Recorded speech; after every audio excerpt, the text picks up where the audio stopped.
Muhammad Krueng de OPPB a Aceh, Sumatra, y se prepara Leonidas Isa Salazar. Okay, Honorable Chair, respected elders, and fellow indigenous people, I stand before you today as a representative of the Achenese people in Sumatra, who have been fighting for our right to self-determination for centuries. Our struggle is not just about political independence, but about the survivals of our culture, our language, and our very identity.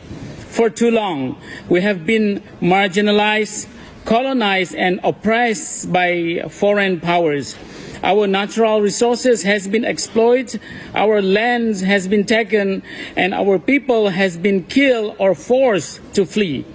But we have never been given up our dream of independence. We, the Achenese people, have unique culture and history that is distinct from the rest of Indonesia.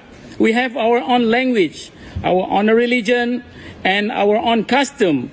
But we have been forced to assimilate into Indonesian culture, and our identity has been erased.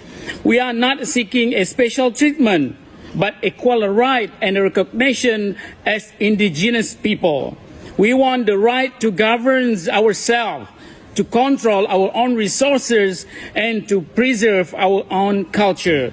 I urge the international community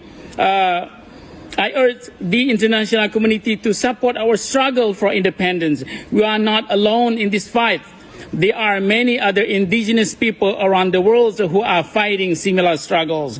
Let us stand together, guys, and fight for our rights. Let us celebrate our diversity and our differences. Let us work toward a world where indigenous people are respected, recognized, and free. Thank you so much.